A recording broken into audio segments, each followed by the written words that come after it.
Democratic Republic of Congo DRC এর রাজধানী কিনশাসার হাসপাতালগুলিতে বাড়ছে এমপক্সে আক্রান্ত রোগী ভর্তির সংখ্যা। রোগীর চাপ সামলাতে সামর্থ্যের মধ্যে সর্বোচ্চ লড়াই করে যাচ্ছেন আফ্রিকান এই দেশটির চিকিৎসকরা।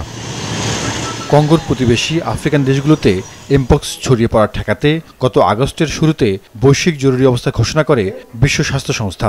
এরপর থেকে কঙ্গোর চিকিৎসক ও স্বাস্থ্যকর্মীরা উচ্চ সতর্কতায় রয়েছেন।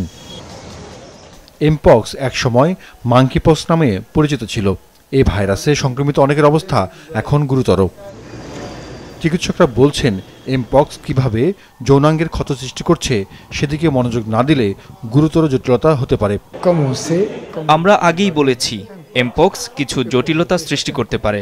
উদাহরণ হিসেবে বলা যায়, এটি যৌনাঙ্গে প্রভাব ফেলতে পারে। এখানে একজন নারী রোগী রয়েছেন, এমপক্সে তার গোপনাঙ্গে একটি বড় ক্ষত সৃষ্টি হয়েছে। তাই আমরা শুধু এমপক্স নয়, বরং উদ্ভূত জটিলতাগুলোকেও সমাধানের চেষ্টা করছি।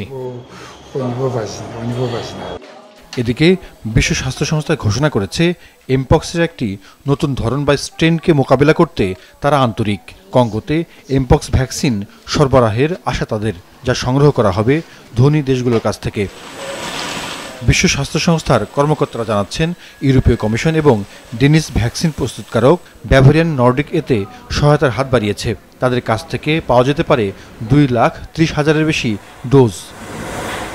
এদিকে টিকার জন্য চাপ দেওয়া সত্ত্বেও কিছু রোগী টিকা নেওয়ার বিষয়ে দ্বিধায় ভুগছেন। এই ভ্যাকসিনের পার্শ্ব প্রতিক্রিয়া কী তা নিশ্চিত হতে চান তারা। ভ্যাকসিন গ্রহণ করার আগে আমরা কিছু জিজ্ঞাসার জবাব চাই। এটি আমাদের শরীরে কি করবে তা আমরা জানি না, কারণ কোভিড-19-এর সময় আমরা দেখেছি যে কিছু লোক ভ্যাকসিন প্রত্যাখ্যান করেছেন, আবার বহু মানুষ গ্রহণও করেছেন। এরপরে কেউ কেউ সমস্যায় পড়েন। তাই আমাদের শরীরে এমপক্সের ভূমিকার একটি স্পষ্ট ব্যাখ্যা প্রয়োজন, তবেই আমরা এই টিকা নেব। চলতি বছর কঙ্গোতে 6 শতাধিক মানুষের মৃত্যু হয়েছে এমপক্সে। ঝুঁকিতে আছেন কয়েক হাজার রোগী। জাহিদুর রহমান, মাছরাঙা নিউজ ডেস্ক।